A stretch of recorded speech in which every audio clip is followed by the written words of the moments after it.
ஏங்க, எத்தனை நாளா சொல்றேன், பெருசுங்க ரெண்டையும் வீட்டை காலி செய்ய சொல்லுங்கன்னு என்று மனைவி சாரதா சொன்னதும், அவங்க பாட்டுக்க இருக்காங்க, நமக்கு என்ன தொந்தரவா கொடுக்கறாங்க, சும்மா இதையே சொல்ற என்றான் பரமசிவம். உங்களுக்கு என்ன, வேலை வெட்டின்னு போயிடுவீங்க, வீட்டுல இருக்கிற எனக்குள்ள தெரியும். தினமும் ஏதாவது சீனி சீரகம்னு கேட்டுட்டே இருக்குது அந்த பாட்டி. பெரியவர் குப்புசாமி பென்ஷன் வாங்கியதும் மளிகை சாமான எல்லாம் வாங்கி போடுறாரே, அப்புறம் என்னவா? அவங்க ரெண்டு பேரும் ரொம்ப சிக்கனமுங்க. காலையில பேப்பர் வந்ததும் முதல்ல அவர் படிச்சுட்டு அப்புறம் தான் நாம படிக்கணும். சொந்தமா ஒரு பேப்பர் வாங்க வேண்டியது தானே. ஓசி பேப்பர், ஓசி டிவி, இப்படியே காலத்தை ஓட்டுதுங்க என்றாள் எரிச்சலுடன். சரி விடு, அவர் படிக்கிறதால பேப்பர் எழுத்தா குறைஞ்சிடவா போகுது? இல்ல டிவி கேபிள்காரன் தான் கூட பணம் கேட்கிறானா? நாம காலையில வேலை வெட்டியா இருக்கோம், அவர் ஓய்வா வீட்டுல இருக்கிறவர், அவருக்கும் நேரம் போகணும்ல. அது சரி, ராசிபலன் பார்க்கலாம்னா கூட பெரியவர் ஒரு எழுத்து விடாம படிச்சப்புறம் தான் நான் பார்க்க வேண்டியிருக்கு. பேப்பர் பார்க்கணும்னு சொன்னா கொடுத்துட போறார். இதெல்லாம் மனசுல வச்சுட்டா பெரியவரை வீட்டை காலி செய்ய சொல்ற? அதெல்லாம் ஒண்ணும் இல்ல. அவரு ராத்திரியெல்லாம் லொக்கு லொக்குன்னு வேற இருமுறாரு, கண்ட இடத்துல காரி காரி துப்புறாரு. நம்ம பையன் வேற தாத்தா தாத்தான்னு அங்கேயே போறான். அவருக்கு என்ன இளவு இருமலோ, பிள்ளைக்கு ஒட்டிக்கிடுச்சுன்னா நாம தானே அவதிப்படணும். வயசானாலே அப்படித்தான், மூட்டு வலி, இடுப்பு வலி, இருமல்னு இப்படி ஏதாவது வரத்தான் செய்யும். தாத்தா இருமுனா ஓடியாந்துடுன்னு பிள்ளைகிட்ட சொல்லி வையி என்றான் பரமசிவம். நான் அவங்கள காலி செய்ய சொல்றது வேற காரணமும் இருக்குங்க என்று பீடிகை போட்டாள் சாரதா. என்ன காரணம் என்று கேட்டான். இவங்க ரெண்டு பேரும் நம்ம வீட்டுக்கு குடி வந்து 3 வருஷமாச்சு. ஊர்ல மகன் குடும்பத்தோட இருக்கான்னு சொல்றாங்க. ஆனா மகன், மருமகள், பேரன், பேத்தின்னு சொந்த பந்தம்னு இதுவரை யாருமே இங்க வந்ததில்ல. இவங்கள வந்து பார்க்கல. ஒரு கடுதாசியோ போனோ வந்ததில்ல. ஆமா, நீ சொல்றத பார்த்தா இவங்களுக்கும் யாரும் இல்ல போலத்தான் தெரியுது. அதான் சொல்றேன், ரெண்டு பேரும் வயசானவங்க, திடீர்னு மண்டைய போட்டுட்டா யாருக்கு சொல்லி விடுறது? என்ன செய்யறதுன்னு யோசிச்சு பாத்தீங்களா? இதெல்லாம் மனசுல வச்சுதான் அவங்கள வீட்டை காலி செய்ய சொல்லுங்கன்னு சொல்றேன் என்றாள். நீ இப்ப சொன்ன விஷயம் கொஞ்சம் யோசிக்க வேண்டியதுதான். ஒன்னு செய்வோம், வீட்டை காலி செய்யுங்கன்னு சொல்றதை விட அவங்களாவே காலி செய்து போறாப்புல வீட்டு வாடகையை ஒசத்தி கேட்போம் என்று ஆலோசனை வழங்கினான். நல்ல யோசனை தான். கூடுதலா எவ்வளவு வாடகை கேட்பீங்க? இப்ப 3000 ரூபாய் கொடுக்கறாங்க, கூட ஒரு 500 சேர்த்து கேட்போம் என்றான். 500 மட்டும் கேட்டா கொடுத்துட்டு டேரா போடவா? 2000 அதிகமா கேளுங்க, அப்பதான் காலி செய்துட்டு போவாங்க என்றாள். தலையசைத்தான் பரமசிவம். மறுநாள் காலை வழக்கம் போல பத்திரிகை படிக்க வந்த குப்புசாமியிடம் பேச்சை துவங்கினான் பரமசிவம். ஐயா, உங்ககிட்ட ஒண்ணு சொல்லணுமுங்க. என்ன தம்பி, சொல்லுங்க. இப்ப பாருங்க, விலைவாசி எல்லாம் கூடி போச்சு. செப்டிக் டேங்க் சுத்தம் செய்யறவன் கூட எவ்வளவு கேட்டான்னு அன்னைக்கு நீங்களே பாத்தீங்களே. அதோட வீட்டு வரியும் பஞ்சாயத்துல எக்கச்சக்கமா உசத்திட்டாங்க. வீட்டை பராமரிப்பதே பெரிய காரியமா இருக்கு. அதனால நீங்க வீட்டு வாடகையை கூடுதலா கொடுத்தீங்கன்னா உதவியா இருக்கும். எவ்வளவுப்பா கூடுதலா கேக்குறீங்க? இப்ப 3000 ரூபாய் தர்றீங்க. இந்த 3 வருஷமா உங்ககிட்ட வாடகை உயர்த்தி கேட்கவே இல்லை. அதனால கூட ஒரு 2000 சேர்த்து மாசம் 5000 ரூபாய் கொடுத்துடுங்க என்றான். 5000 என்று அதிர்ச்சியுடன் குப்புசாமி கேட்க, அவ்வளவு பணம் கொடுக்க முடியாதுன்னா உங்களுக்கு கட்டுப்படி ஆகிறது போல வேற வீடு பார்த்துக்கோங்களேன் என்றான் பரமசிவம். வேறு வீடு பார்த்துக்கவா சொல்றீங்க என்று ஆச்சரியமாக குப்புசாமி கேட்க, உடனே இல்லைங்க ஐயா, 3 மாசம் டைம் கொடுக்குறேன். அந்த 3 மாசமும் பழைய வாடகையை தந்தா போதும். அதையும் கூட அட்வான்ஸ் பணம் 15,000 இருந்து கழிச்சுக்கிறேன். இல்ல இதே வீட்டுல இருக்கிறதுனா மாசம் 5000 ரூபாய் வாடகையோட அட்வான்ஸ்ல 10,000 ரூபாய் வசதி கொடுக்கணும். எப்படியோ உங்க சௌகரியப்படி நடத்துக்கோங்க என்றான். பெரியவர் முகத்தில் தோன்றிய அதிர்ச்சியை பரமசிவம் கவனிக்காமல் இல்லை. எப்படியும் அவர்களை காலி செய்ய வைத்துவிட வேண்டும் என்பதில் உறுதியாக இருந்ததால் பேச்சில் சற்று கடுமை காட்டி தன் வீட்டிற்குள் சென்று விட்டான் பரமசிவம். வீட்டின் கதவின் பின்புறம் நின்று இதையெல்லாம் கவனித்த சாரதா கணவன் வீட்டிற்குள் வந்ததும் புன்னகையுடன் சூப்பர் என பாராட்டினாள். பத்திரிகையை கையில் பிடித்தபடி பிரம்மை பிடித்தவர் போல நின்றிருந்தார் குப்புசாமி. படிக்கும் மனநிலை போய்விட்டதால் பத்திரிகையை மடித்து வைத்துவிட்டு தன் போஷனுக்கு சென்றார் குப்புசாமி. கணவரின் முகவாட்டத்தை கண்டு, வீட்டுக்கார தம்பி என்ன சொன்னார், ஏன் வருத்தமா இருக்கிறீங்க என்று கேட்டாள் மனைவி காமாட்சி. வீட்டு வாடகை 2000 ரூபாய் சேர்த்து மாசம் 5000 ரூபாய் கொடுக்கணும்னு சொல்றாரு என்று தலையை தொங்க போட்டு கொண்டு கூறினார். திடீர்னு இவங்களுக்கு என்னங்க ஆச்சு? ஏன் இப்படி திடீர்னு கேட்கிறாங்க? நாம ஏதாவது தப்பு பண்ணிட்டோமா என்று வெகுளித்தனமாக கேட்டார் காமாட்சி. அது மட்டும் இல்ல காமாட்சி, அட்வான்ஸ்லயும் 10,000 ரூபாய் அதிகமா கேட்கிறாங்க. கொடுக்காட்டி 3 மாசத்துக்குள்ள நம்ம சக்திக்கு தக்க வேற வீடு பார்த்துக்க சொல்றார். வேறு எங்கெங்க போறது? வாடகையும் அட்வான்ஸும் கூடுதலா கேட்க என்ன காரணம் சொல்றாங்க என்று காமாட்சி கேட்டார். ஏதோ வீட்டு பராமரிப்பு செலவு, வீட்டு வரி எல்லாம் கூடுதலாயிடுச்சுன்னு சொல்றாங்க. அதுக்காக இப்படி ஒரேடியாவா 2000 ரூபாய் கூட கேட்பாங்க? இதிலிருந்து என்ன தெரியுதுன்னா, நம்மள வீட்டை காலி செய்ய வைக்கிறதுல தான் குறியா இருக்கிறாங்க என்று குப்புசாமி கூறினார். இப்ப என்னங்க செய்யறது? வேற வீட்டை பாருங்க. உங்க கூட வாக்கிங் வர்றவங்க கிட்ட எல்லாம் சொல்லி வைங்க. வாடகைக்கே 5000 ரூபாய் கொடுத்துட்டு வயிற்றுல ஈர துணியா போட்டுக்கிறது. காப்பி ஆறி போச்சு, சுட வச்சு எடுத்துட்டு வர்றேன் என்று சமையல் அறைக்குள் சென்றாள். காஃபியை எடுத்து வந்த போது கணவர் படுக்கையில் கவலையாக படுத்திருப்பதை பார்த்தவள், ஏங்க எந்திரிங்க, என்ன காலையில படுக்க, இந்தாங்க காஃபியை குடிங்க. கட்டுனவனுக்கு ஒரு வீடு, கட்டாதவனுக்கு பல வீடும்பாங்க. பகவான் நமக்கு நல்ல வழி காட்டுவான் என்று ஆறுதல் சொன்னாள் காமாட்சி. நம்ம பெத்த புள்ள நம்மளை கடைசி வரை வச்சு காப்பாத்துவான்னு நம்பி வீட்டை அவன் பேருக்கு எழுதி கொடுத்தோம். வீடு கைமாறிய கொஞ்ச நாள்லயேவும் வீடு புழக்கத்துக்கு போதல நீங்க எங்கேயாவது வாடகைக்கு வீடு பார்த்துக்கோங்கன்னு சொல்லிட்டான். மருமக பேச்சும் சரியில்லை. அதனால கோச்சுக்கிட்டு எல்லாத்தையும் போட்டுட்டு பென்ஷனை நம்பி இந்த ஊருக்கு குடி வந்தோம். பிள்ளையா அவன்? கல்யாணத்துக்கு முன்னே நம்ம மேல எப்படி பாசமா இருந்தான், இப்படி மாறிட்டானே. இப்படி மாறுவான்னு தெரிஞ்சிருந்தா அவனுக்கு நான் கல்யாணமே செஞ்சிருக்க மாட்டேன் என்றார் குப்புசாமி. நாம அவனுக்கு கல்யாணம் கட்டி வைக்கலங்க, அவனை நாம கட்டி கொடுத்துட்டோம். அவன் பேச்சு எதுக்கு இப்போ? நீ எங்க பிள்ளை இல்ல, நாங்க செத்தாலும் எங்க பொணத்துல முழிக்காதேன்னு சொல்லிட்டு தானே வந்தோம் என்றாள் காமாட்சி. சரி, அவன் பேச்சை விடு. இப்ப நாம எங்க குடி போறதுன்னு யோசி. இதுல யோசனை என்ன இருக்கு? உங்க வாக்கிங் நண்பர்கள்ட்ட சொல்லி பாருங்கன்னு ஏற்கனவே சொன்னேன்ல. ஆமாமா, அப்படித்தான் செய்யணும். நாட்கள் நகர்ந்தன. ஆனால் வீடுதான் அமைந்த பாடில்லை. வாக்கிங் சென்று வீடு திரும்பி வந்த குப்புசாமி சோர்வுடன் நாற்காலியில் அமர்ந்தார். என்னங்க, உங்க நண்பர்கள் வீடு பத்தி ஏதாவது தகவல் சொன்னாங்களா? எங்க, இந்த அந்தான்னு 2 மாசமா பாக்குறேன்னு சொல்றாங்க. ஒருத்தரும் பார்த்து சொன்னபாடில்ல. 3 மாசம் டைம் முடிய போகுதுன்னு இன்னைக்கு கெஞ்சலா கூட கேட்டேன். வாடகை 6000 ரூபாய்க்கு குறைஞ்சு வீடு இல்லையாம்.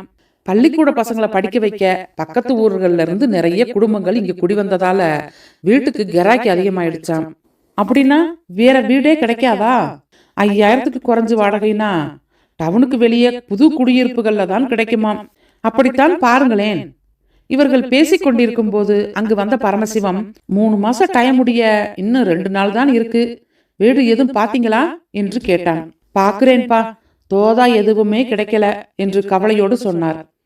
எனக்கு தெரிஞ்ச புரோக்கர் ஒருத்தரை வர சொல்லியிருக்கேன். அவர்கிட்ட சொன்னா உங்களுக்கு தோதா வீடு பார்த்து கொடுப்பார், கவலைப்படாதீங்க என்றான் பரமசிவம். ரொம்ப சந்தோஷம் தம்பி. அவர் எப்ப வருவார் என்று குப்புசாமி கேட்க, போன் செய்திருக்கேன், வந்துட்டு இருக்கார் என்று பரமசிவம் சொன்னான். சிறிது நேரத்தில் புரோக்கர் வந்ததும் அவரிடம் நிலைமையை கூறி குப்புசாமிக்கு அறிமுகப்படுத்தி, ஐயா, இவர்தான் புரோக்கர், நான் எல்லா விவரங்களையும் இவர்கிட்ட சொல்லிட்டேன் என்றான் பரமசிவம். ஒரு வீடு இருக்கு, அதுல 2 ரூம். ஒரு ரூம்ல வீட்டுக்காரங்க சாமான்களை போட்டு பூட்டி வச்சிருக்காங்க. மத்த ஒரு ரூமு, ஒரு hall, kitchen, attach bathroom, toilet எல்லாம் நீங்க புழங்கிக்கலாம். வாடகை 3000 தான். வீட்டு ஓனர் மும்பையில இருக்கார். வீடு என் பொறுப்புல தான் இருக்கு. வாங்க வீட்டை பாருங்க, பிடிச்சா அட்வான்ஸ் 15000 கொடுங்க. என்ன சொல்றீங்க? வாங்க வீட்டை போய் பார்க்கலாம் என்று சொல்லி சட்டையை மாட்டி புறப்பட்டார் குப்புசாமி. உங்க வீட்டம்மாவையும் கூட்டிட்டு வாங்க, அவங்களுக்கும் வீடு பிடிக்கணும்ல என்றதும் சிறிது நேரத்தில் தம் கணவர் மற்றும் புரோக்கருடன் வீடு பார்க்க புறப்பட்டாள் காமாட்சி. ஒருவித நிம்மதியுடன் இருந்தனர் பரமசிவம் தம்பதியினர். வீட்டை பார்த்து திரும்பி வந்த குப்புசாமியும் காமாட்சியும் தங்கள் போர்ஷனுக்கு செல்ல புரோக்கர் பரமசிவம் வீட்டிற்குள் சென்றார். வீடு எனக்கு பிடிச்சிருக்கு. அக்கம் பக்கம் வீடுகள் இருந்தாலும் இனிமேல் தான் பழக்கம் ஏற்படுத்திக்கணும். அவர்கள் எப்படி இருப்பாங்களோ தெரியல. பேங்க் கடைகளுக்கு போகணும்னா கொஞ்சம் தூரம்தான். நீ என்ன நினைக்கிற காமாட்சி? பரவாயில்லங்க, தண்ணி காத்தி எல்லாம் நல்லா தான் இருக்கு. இங்கே ஒரே வீட்டில் ஒரு போர்ஷன்ல இருக்கும். எதுவானாலும் வீட்டுக்கார தம்பியும் அவர் மனைவி சாரதாவையும் அவசரத்துக்கு கூப்பிட்டுக்கலாம். அதோட அந்த குட்டி பையனோட பேச்சும் சிரிப்பும் நம்ம கவலைய மறக்கடிச்சிருச்சு. இது இருக்காது அங்கே என்றாள்.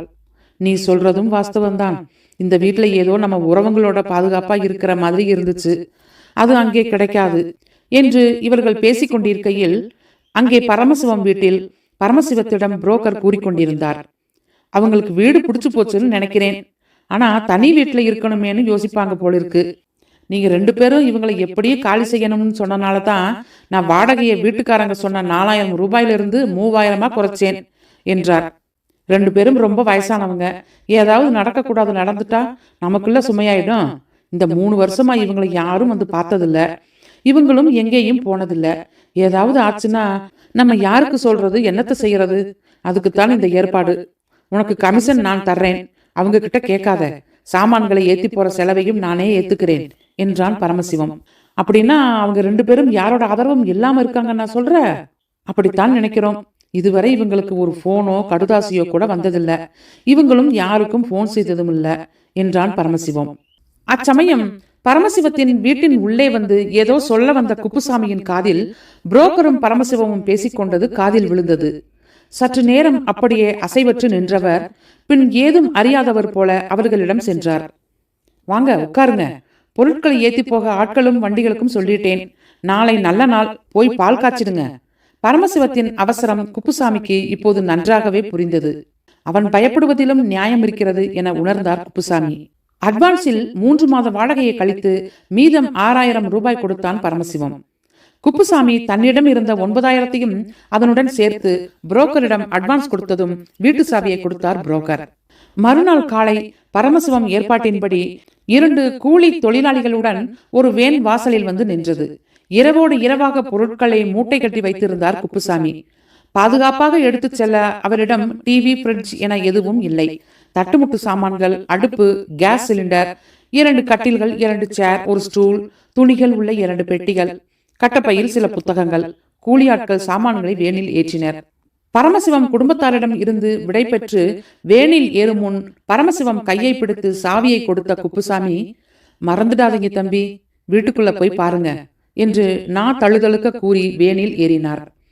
வேன் புறப்பட்டு சென்றதும் பொருட்கள் எதையும் மறந்துவிட்டு சென்றிருக்கின்றனரா என்பதை உறுதி செய்ய குப்புசாமி குடியிருந்த போர்ஷனுக்குள் சென்றனர் பரமசிவமும் சாரதாவும்.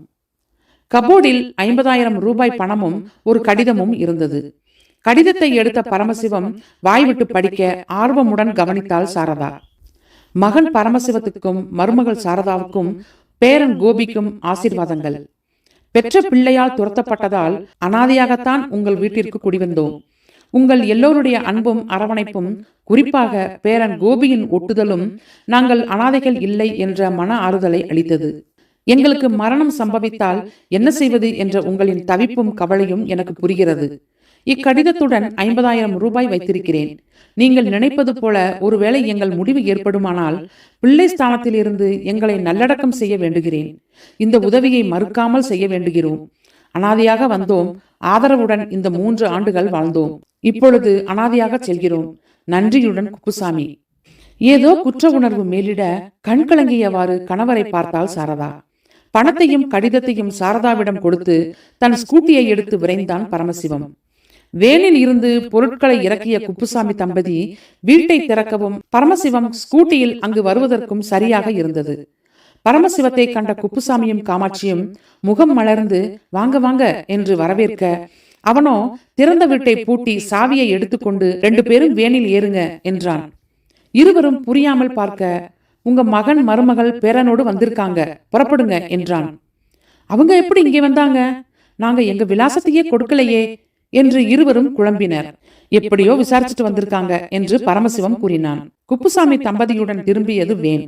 வேகமாக வீட்டிற்குள் நுழைந்து தங்கள் மகன் மருமகளை தேடினர் குப்புசாமி தம்பதி. என் மகன் குடும்பத்துடன் வந்திருப்பதாக சொன்னீங்களே, யாரையும் காணாமே என்றார் குப்புசாமி. இதோ உங்க முன் நிற்கிறது யாரு? உங்க மகன் நான், மருமகள் சாரதா, பேரன் கோபி. ஒன்றும் புரியாமல் வியப்புடன் நின்றனர் குப்புசாமியும் காமாட்சியும். அப்பா, நீங்க 2 பேரும் உங்க ஆயுள் முழுவதும் இங்கேயே இருங்க. உங்க கடிதத்தை படிச்சதும் எங்க பெற்றோர் உயிருடன் வந்தது போன்ற உணர்வு ஏற்பட்டது. இந்தாங்க பிடிங்க பணத்தை.